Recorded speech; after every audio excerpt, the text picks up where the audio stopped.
How fluid is the combat in Star Wars Outlaws? What can you do in the open world? And does it really feel like a Star Wars game? I had loads of questions about Star Wars Outlaws, but my journey started with seeing a legend in real life. When I see that ship, I think of the galaxy's most infamous scoundrel, Han Solo, and I think about all of the amazing adventures he's been on within the criminal underbelly of Star Wars. And pretty soon I'm going to be able to experience those same adventures myself in the brand new game Star Wars Outlaws, which is aiming to introduce me to my new favourite scoundrel, Kay Vess. Now, everything that you've just watched so far is brand new, never before seen footage after Ubisoft were kind enough to invite us out to California to preview the game early. Now, having played a portion of the game, Varric hired me to do a job. I'm gonna finish it.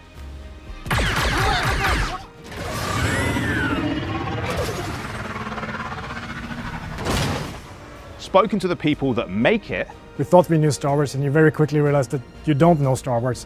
as well as some of the people that embody the characters themselves. Kay Vess has so many qualities of what it means to be a hero, but not how you've seen in Star Wars. And I've actually gotten to the bottom of quite a few questions that I had about what could be your new favourite game. So grab your blue milk, because we're going deep on this one.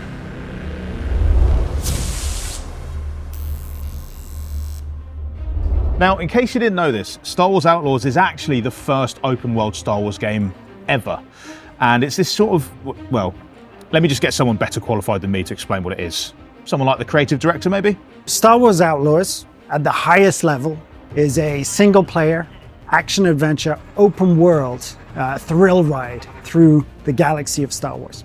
It follows the journey of Kay Vess and her companion Nix as they escape Canto Bight and journey across the galaxy to pull off one of the greatest heists it's ever seen. Oh, okay, we're alive. We fix the ship, get to the core worlds, and land a big score. And along the way, she's going to meet a lot of great and fascinating characters that are part of the whole Star Wars narrative tapestry. And what's really exciting is that these guys had a chance to create their own playground within one of the most beloved universes in, well, the universe in Star Wars.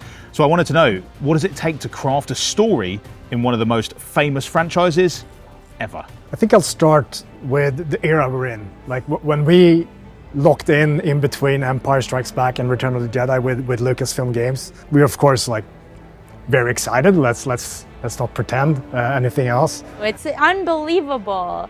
I cry every time anything happens. Like, I'm so happy. Like when we walked in here yesterday, I was like, oh. I think for that time period, especially between Empire and Return of the Jedi, as a fan myself, that's what I've been asking for. In fact, when we first started talking to Lucasfilm Games, they really wanted us to investigate the High Republic, which was the thing at the time. But when we pitched them open world scoundrel, they turned to one of the holocron, the lore keepers, and he suggested this 1 year gap between Empire Strikes Back and Return of the Jedi. Inside, we were just having the biggest party of all time, because that is the most emotionally resonant moment in Star Wars for me. Let me see some identification. Oh, yeah, sure. You're Torin Valerio Nupp? That's me. Mm-hmm. All right, move along. Having grown up with A New Hope, Empire, Jedi, being able to have that as our playground, that time period, amazing. In that era, you know, the scoundrel fantasy, open world, it's the height of the imperial power, but also thriving underworld with all these syndicates, right? So from that starting point, of course, your mind starts going to some locations. We quickly landed on a mix of familiar and iconic, brand new, like Tushara, and things that have been touched on in like books and such, but never been visualized and realized and brought to life. So I think that's where we kind of found our sweet spot with the 5 planets that we have.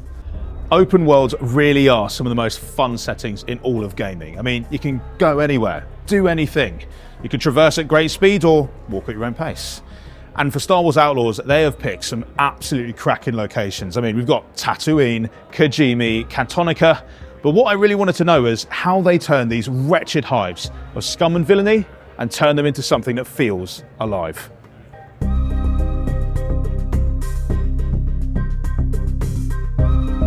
Getting the setting and getting the list of planets is a great start. And then there's a spectrum of visualizations that need to happen. On the one side, there is iconic, very established planets, like a place like Tatooine, for example, where the collaboration with Lucasfilm Games was very transparent. So we have a lot of access to a lot of the reference material that they used, but also a lot of pictures from the sets. And then it's really exciting for the team of artists to, as Star Wars fans themselves, to treat that material with respect and use it to add new locations, new creatures, new characters to a place like Tatooine. And of course, we wanted to develop something new, bring something completely fresh. And that led to the creation of Toshara, a moon that we developed very closely with Lucasfilm Games. And they've been such a good partner from the very start, really encouraging us to bring new things. As Julian, our creative director, often says, like when we started this game, we thought we knew Star Wars, and you very quickly realize that you don't know Star Wars. Not to the level of detail that you need to build that instinct of what just clicks and feels like an obvious entry into this galaxy. First layer is always gaming.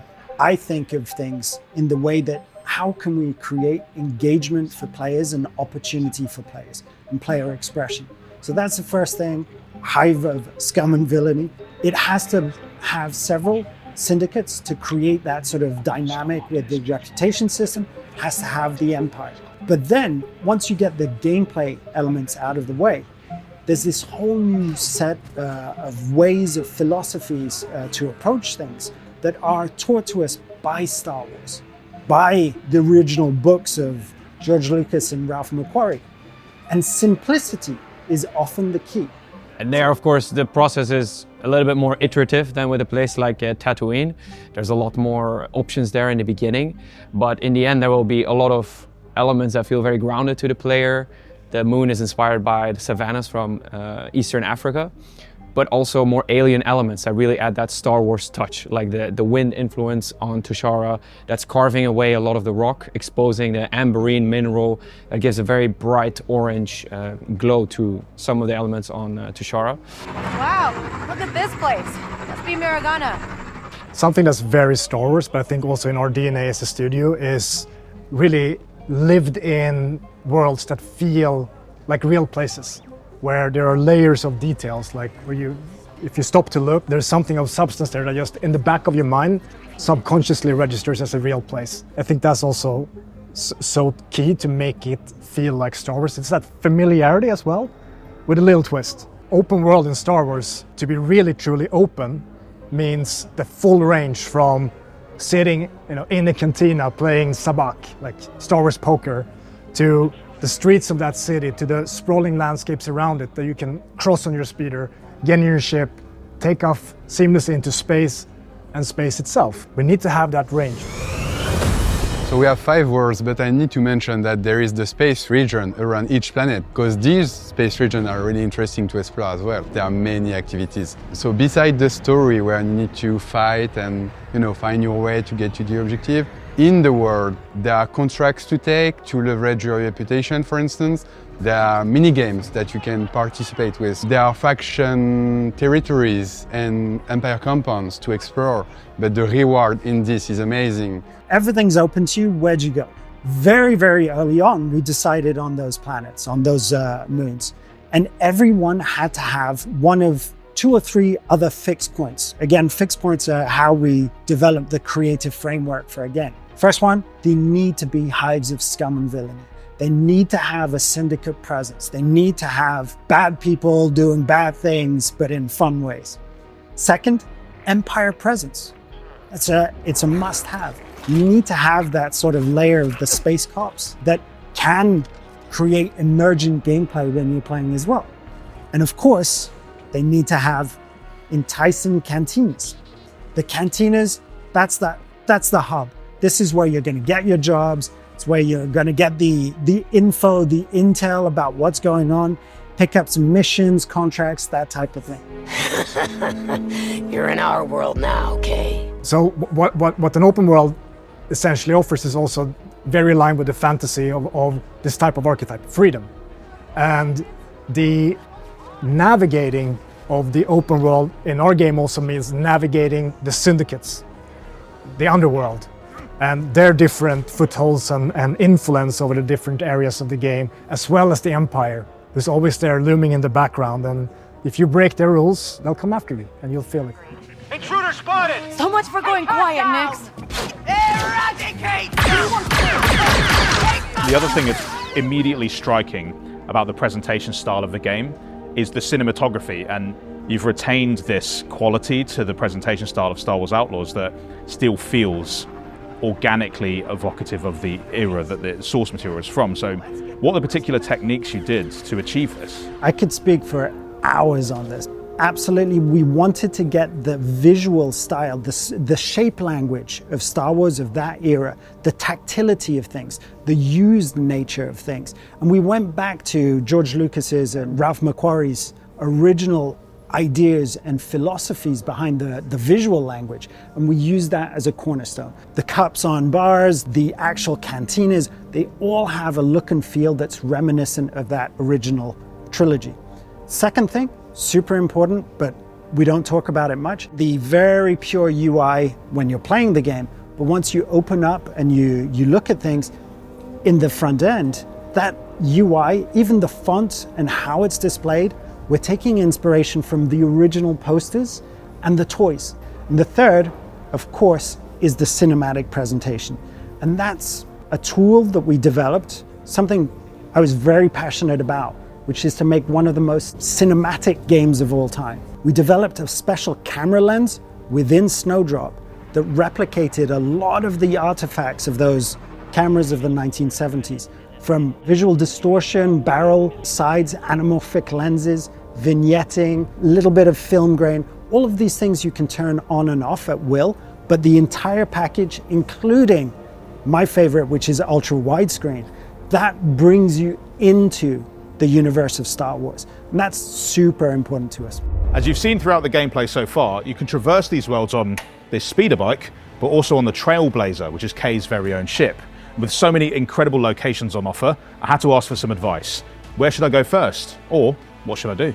When I'm playing it now, it very much feels like, oh, what am I in the mood for? Like, do I want a better speeder? Do I want to upgrade the Trailblazer? Like, do I want to interact with this droid who is very sad on the side of the road? I know what I did. What did you do? I got on the speeder and I just jumped. I found as many places to jump off, and I took that thing as fast as I could. Yeah, and the ramps, I explored you can as go so fast. much as I could of the open world. It's amazing. It's so visceral, like you feel so immersed in the game with the way that she moves in the world. Because, you know, it's like you get to go from the ground to space, to another planet in real time. Just being in the ship itself, watching her figure out what controls what. It's so fun because that is what a regular person would do. It's like, you feel that feeling of sitting in the seat and you're like, okay, so what do we do here? And it's exciting to watch her grow in her skills as well. When it came in that the Trailblazer could jump between planets, literally that's what I did for a solid 10 minutes. I was like jumping into hyperspeed and it felt so good.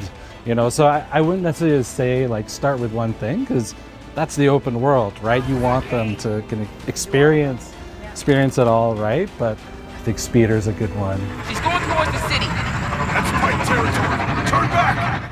The dangers that are littered throughout Star Wars Outlaws universe are going to require the player to be careful, considerate, and well-equipped if they hope to survive.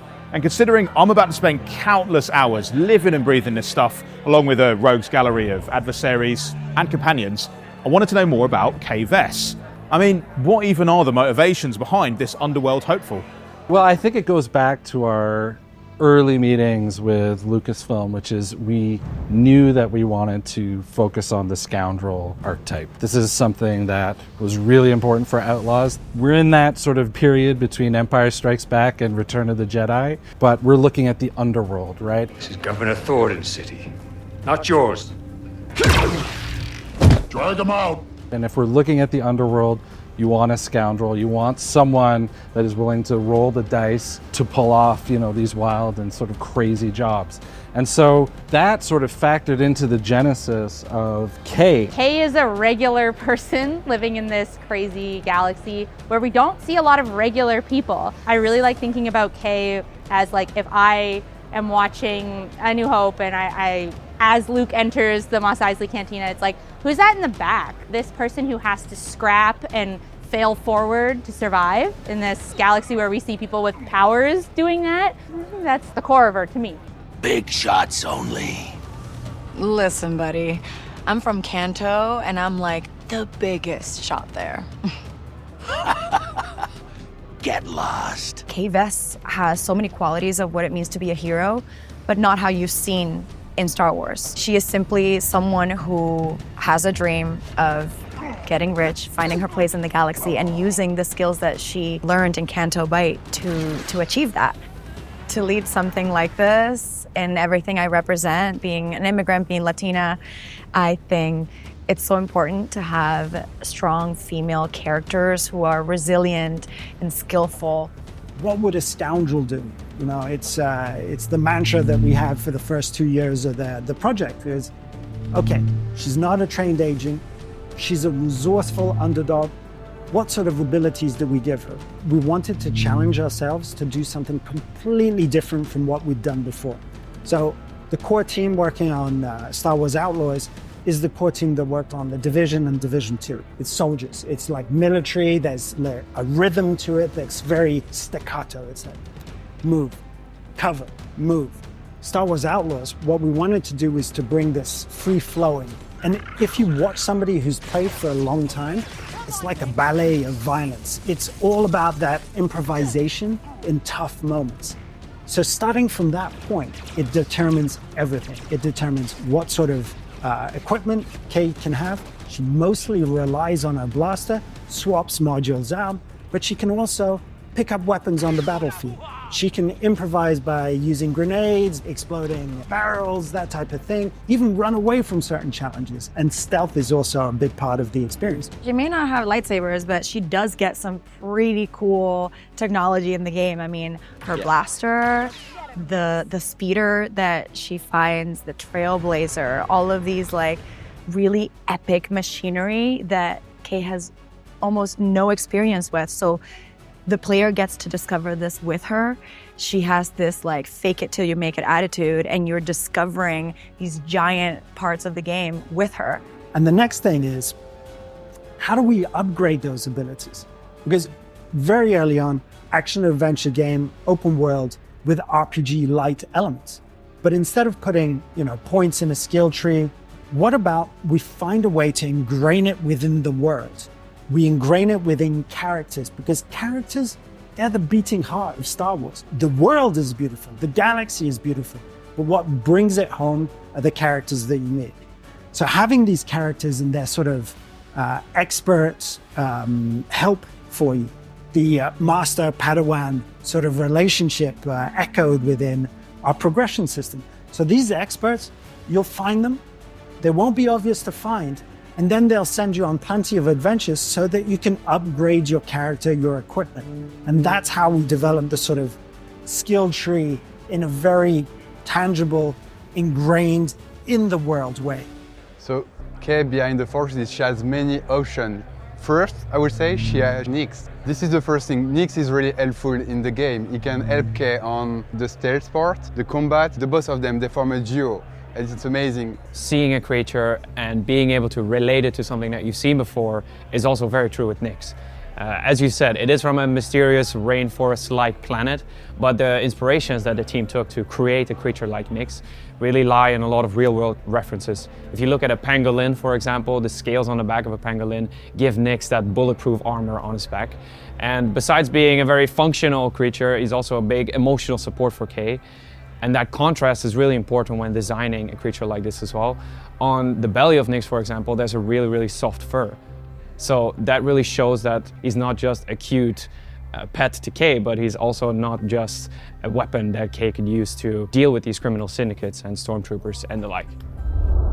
Now, it's not just all about Kay and little Nyx over here. There's also ND5. He's a former BX Commando unit droid turned muscle for hire in the underworld, and he joined Star Wars' very long list of very cool droids. But what's his story? Not only are you playing the character, but to stay true to what Star Wars has taught everybody what a droid is. You know, the melody of their speech, their cadence, how they're sardonic and sarcastic. We kind of stayed within the guidelines of what a droid is, but I feel like we've gone about as far away as any droid has, which was what I wanted to do. And as far as going against your programming, I love the constant internal struggle of ND5. That was the biggest joy of playing this character. I remember when I saw the first image, because again, you don't see much, and when you show up, you want to know what you're playing, you want to know what your physical body is while you're moving around, and obviously we had to work quite a bit, being this, lumbering, cantankerous older relic who moves with age, as well as, wearing all of the physicality that you went through in your past life. But when I saw the image, the duster, I was like, are you kidding me? This is an amazing character, an amazing image. So very easy, does a lot of work for you. I think what was fantastic about witnessing sort of Jay and Umberlee come together was, we had a huge casting process in trying to find Kay, trying to find ND5, and then when you had the chemistry read, almost immediately they started poking fun at each other, ribbing each other, and then we didn't need to do anything at that point. Crimson Dawn seems to have eyes and ears everywhere. You think they could be listening to me, ND? Oh, they are, but don't worry. Nothing you say is important. Wow, okay. But these aren't the only characters that you'll be interacting with in Star Wars Outlaws, as you'll have run-ins with the various criminal gangs or syndicates of the game. Now, you can choose to run jobs for them, or of course, rub them up the wrong way. And there will be consequences for either of those decisions. But first, let's figure out who these factions are. I would say from a visual point of view, it again goes back to what does the original trilogy take for inspiration. You, for example, have the spaghetti western movies, but also samurai movies, classic samurai movies. As you look at the Ashiga clan, you will see a lot of similarities there. It's a very interesting species, and their habits and their culture is also translated into their visual aspects. If you look at, for example, the Crimson Dawn, they're a little bit more fancy, a little bit more visual. They like to, show that they have it good. And if you look, for example, to a criminal syndicate like the Hutt clan, their personality is reflected into their outfits as well. It's purely functional. There's no fanciness. It really is reflected into what is their culture, what are their habits, what are their interests in, and that's sort of reflected into the visual of their outfit. And of course, we also pull all of that into gameplay and the type of things that they value, and meaning what type of jobs and challenges they might put for you as a player. And so it's really it's always about that harmony between visuals, story, and player experience, where it feels like a natural marriage. That, of course, the Hutts are a little bit more brutish in how they carry themselves and what they want, but also how they play. The reputation system is really important in Outlaw for sure. When you want to increase your reputation when one specific crime syndicate, for instance, you will have a lot of things to gain from this. Entering a faction area, for instance, is really rewarding. But you need to pay attention, because if you get terrible with one faction, then they will hunt you down. So it will make things way harder after that. Yeah, I think it was not hard to write either. It's very fun to think about all these things, if I'm interacting with a Pike underboss and he hates my guts right now, how is that going to be different than if I walk in and I'm his favorite person in the world, right? So all these little things, our writing team, we love working on stuff like that and getting to think about these different moments and how they can all connect. It's like a giant puzzle that we're all solving together. The crime syndicates, in tandem with this reputation system, makes for a really interesting dilemma for us as players to navigate. And it's up to us to make Kay behave how we want her to when it comes to these factions and beyond. But then how does the world around us react to the choices that we make? You will be able to acquire gear items, for instance, from them. In their areas, you have multiple services. So yeah, there are vendors, sure. But there are also, for instance, sabak tables that you can access if you can sneak through that district, for instance. If you are into the world, they can ambush you. And this is it can be risky to, you're on your speeder like this, and the pikes are pissed off and they are like hunting you. Can be risky. Absolutely. And too, like, while you're walking around, depending on what your reputation is, characters are going to react differently to you. You'll feel that in the world as Kay grows her fame or infamy as she becomes better. The people that she's crossed or helped, yeah, they have opinions for sure. There was something else I started to think about. Every piece of Star Wars media that I enjoy has that unifying theme. I mean, think about it. Rogue One is sacrifice, and Return of the Jedi is more about redemption. So I thought I'd ask, what is Star Wars Outlaws theme? I would say that freedom is really the theme, right? say Oh, there freedom you as well. go. Yeah. If we all thought it, It's it like must be true. it's like we work together. It's awesome. But I think it really is freedom, and really what does true freedom mean? And I think for Kay, in a lot of ways, that's, you know, being on her own with Nix, you know, no family, no friends, you know, and that's what freedom really means. And then I think there's a long process there to figure out, you know, what is true freedom and what is friendship and how that all factors in. It's freedom, I think. Yeah, freedom of choice, and Kay grows, like. Yeah, choosing how to be free, fighting to be free, defining what that means to Kay, to anyone, and how you achieve that. Our narrative director has put it beautifully many times that freedom for one cannot be achieved without freedom for all. My very more personal, not like written on the walls at Massive, is freedom, friendship, and trust. That's not always completely straightforward and simple, but at the end of the day, very, very important. It is that freedom that has impressed me the most about the game. I mean, it's got this free-flowing aspect, but with the open world DNA, it makes for a Star Wars experience that we as fans have been craving for a really, really long time. The launch date isn't too far away, and with many secrets still yet to be revealed, make sure to like and subscribe, and drop down in the comments what part of Star Wars Outlaws we should dive deep into next. Thanks so much for watching, and as always, may the Force be with you. Bye!